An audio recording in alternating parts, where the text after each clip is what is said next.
ছিল সংকীর্ণ ছোট্ট জায়গা, ফুটবল খেলা যেত না, ছোটাছুটি করা যেত না, সংকীর্ণ জায়গায় আবদ্ধ থাকতাম।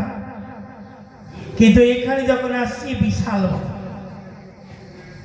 এখানে এসে না এত সুখ, এত আনন্দ, এতজন। ভগবান বলেন যার কেউ নাই আমি হই তার, যার সব আছে আমি কেন হব তার, সব আছে যার আমি তার হব কেন, যার কেহ নাই আমি হই তার। ভগবান কেউ ভুলে যায়।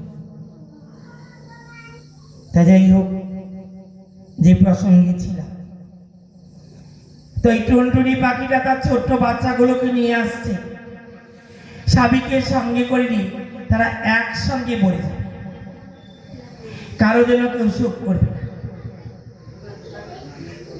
তাই ভগবান যখন রথ নিয়ে আসে, যে পথে আসে, টুনটুনি পাখিটা তার বাচ্চাগুলোকে নিয়ে ওখানে বসে আছে ছোট্ট। ভগবান জানলেন আমাকে ভালোবাসি, আমার যেন কোনো বিপদ না হয়, আমার যেন কোনো অমঙ্গল না হয়, আমার মঙ্গলের জন্য ওরা সপরিবারে আসছে। তাই যখন রাতটা ওই পাখি পরিবারের কাছাকাছি আসছেন, ভগবান শ্রীকৃষ্ণ রথের লাগাম টান দিলেন, এগুলো দাঁড়িয়ে গেল। অর্জুন জিজ্ঞেস করলেন, সখা তুমি দাঁড়ালে কেন? বলছে এখানে আমার একটু দরকার আছে। যে কি দরকার? বলছে আছে দরকার।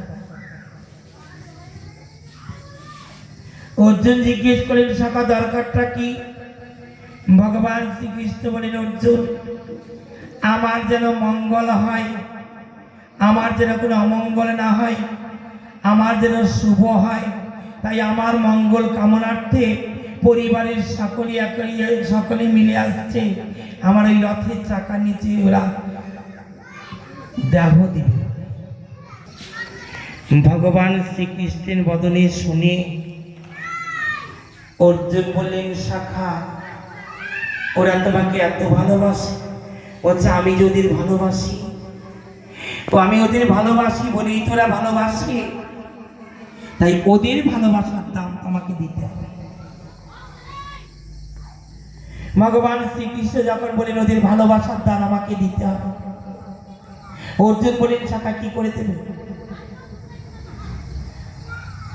কৃষ্ণ বলেন, অর্জুন ওই দেখো সম্মুখে দুর্যোধন আসে। তাই দুর্যোধনের হাতির গলায় যে ঘণ্টাটা, সেই ঘণ্টাটা লোহার শিকল দিয়ে বাঁধা গলাতে। ভগবান শ্রীকৃষ্ণ অর্জুনকে বলেন, অর্জুন তুমি বাণ নিক্ষেপ করে ওই শিকলটাকে কেটে দাও, দেখো হাতিটার যেন কোনো আঘাত না হয়, শুধু শিকলটা কাটবে। তা যখন শিকলটা কেটে দিলেন, বিকট আওয়াজ, ধরিত্রী কেঁপে উঠল। আর ভগবান শ্রীকৃষ্ণ সে সময় রথ থেকে নেমে ওই বাচ্চা তিনটা, ওদের বাবা মা দুইজনকে নিয়ে গিয়ে ওই ঘন্টাটা নিচে ঢেকে দিলেন, ঘন্টা দিয়ে। কেননা কুরুক্ষেত্রে যুদ্ধের মাঠে যদি না মারা যায়, ভগবানের কলঙ্ক হবে না, ভালোবাসে। তাই সেই ঘন্টাটা দিয়ে ভালো করে ঢেকে দিলেন। ঘন্টাটার ওজন কতখানি গো? বলতে পারো ঘন্টার ওজনটা কতখানি? ঘন্টাটার ওজন হচ্ছে 80 মণ। সেটা দিয়ে ঢেকে দিলে। অর্জুন জিজ্ঞেস করলেন, শাখা তুমি এত প্রকাণ্ড ঘন্টা দিয়ে ঢেকে দিলে, হয়তো অনাহারে মারা যাবে, তার চাইতে ওদের তুমি মুক্ত করে দাও। ভগবান শ্রীকৃষ্ণ বলেন, অর্জুন তুমি জানো না, যে আমায় ভালোবাসে তার সব কিছু আমি জোগাই দিই। ওদের ভালোবাসি বলে ওদের আমি মরতে দেব না বলে এটা করে রাখলাম। অনাহারে মারবার জন্য নয়, ওদের আহার আমি জোগাই দেব। তাই ভগবান ওই পাখিদের আহার জোগাই দিতেন। কেন দিতেন জানো তো? ওই যে আগে বললাম, যে আমারে চাই আমি তারে চাই, যে আমারে না চাই আমি তারে না চাই। আমারে যে চায় তারে তো আমি চাই, যে আমারে না চায় আমি তারে না চাই। তাই হচ্ছে ভালোবাসা, কৃষ্ণ ভালোবাসা। এই যে কার্তিক মাস, দামোদর মাস, বৃন্দাবনের ব্রজ গোপীরা 1 মাস দেবী কাত্যায়নী ব্রত করলেন যমুনার তীরে। যমুনায় স্নান করে বালুকা দিয়ে দেবী কাত্যায়নীর মূর্তি তৈরি করে সেখানে পুজো করলেন। দেবী কাত্যায়নী ব্রজ গোপীদের স্তব স্তুতিতে সন্তুষ্ট তাদের বর দিতে চাইলেন। দেবী কাত্যায়নী বলেন, ওহে গোপীগণ, তোমাদের স্তব স্তুতিতে আমি সন্তুষ্ট, এবার বলো তোমরা কি বর চাও। গোপীরা বললেন, মাগো বর যদি দিতে হয় এ বরটা শ্রীনন্দের নন্দন যেন আমাদের পতি হয়। দেবী কাত্যায়নী বলেন, বেশ তো, তোমাদের মনোবাসনা যেন পূর্ণ হয় সেটা আমি ভগবান শ্রীকৃষ্ণকে বলি।